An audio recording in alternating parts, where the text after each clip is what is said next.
আসসালামু আলাইকুম। কি অবস্থা? আশা করি সবাই ভালো আছেন। তো চলুন বিএনপি নেতা সালাউদ্দিন আহমেদ, যিনি এখন স্থায়ী কমিটির সদস্য বিএনপির। তো তার কিছু কথা শুনে আসি। সে আ ইসলামী আন্দোলন সম্পর্কে কি বলছে একটু শুনে আসি চলুন।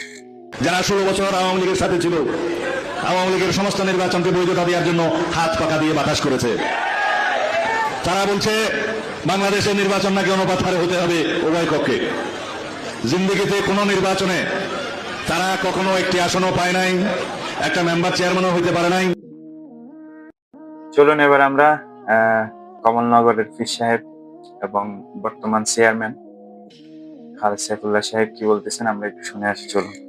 হাসিনাকে হাত পাকা দিয়ে বাতাস করছে। এটা তোর গালে ঠোয়া উঠে নাকি? হ্যাঁ, কিরে 14 সালে তোরাও নির্বাচন করস নাই, আমরাও করিনি। হ্যাঁ, 18 সালে দল বলল তোরাও নামছ, আমরাও নামছি। মাত্র 6টা আসন লইয়া তোরা সংসদে গেছ, হালুয়া রুটি খাইছ, বাতাস তোরা করছিস না আমরা করছি। হ্যাঁ, তো 24 সালে তোরাও যাস নাই, আমরাও যাই নাই, তো বাতাস করলাম কোন আন্দি? হ্যাঁ, এবার এমন বাতাস করুন শুধু সিটা না দান সহ উড়ে দেব। আল্লামা খালেদ সাইফুল্লাহ সাহেব, পীর সাহেব, কমলনগরের হুজুর কি বলছেন শুনছেন তো? তো আসলে আল্লামা খালেদ সাইফুল্লাহ সাহেব যেটা বলছেন ওটাই সঠিক কথা। খালেদ সাইফুল্লাহ সাহেব বলছেন যে উনি এমন বাতাস করবেন যে এখন ছিটা তো দূরের কথা ডান সহ উড়ে যাবে। তো এটা করার জন্য অবশ্যই আহ জনগণের সাপোর্টের প্রয়োজন, আপনাদের সাপোর্টের প্রয়োজন। আপনারা অবশ্যই এবার নির্বাচনে হাত ফাঁকে ভোট দেওয়ার চেষ্টা করবেন, হাত ফাঁকে সাপোর্ট করবেন এবং আমি আশা রাখবো আহ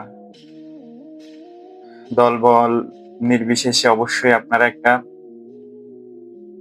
ভালো মানুষকে ভোট দেওয়ার চেষ্টা করবেন। ভালো মানুষকে ভোট দেওয়ার ক্ষেত্রে আমি মনে করি হাত পাখাই এখন বেস্ট। আপনারা আশা করি হাত পাখাতেই ভোট দিবেন, আমি আশাবাদী। তো যারা দেশে আছেন হাত পাখা নিয়ে কাজ করেন, মানুষের ধারে ধারে যান, মানুষকে বুঝান।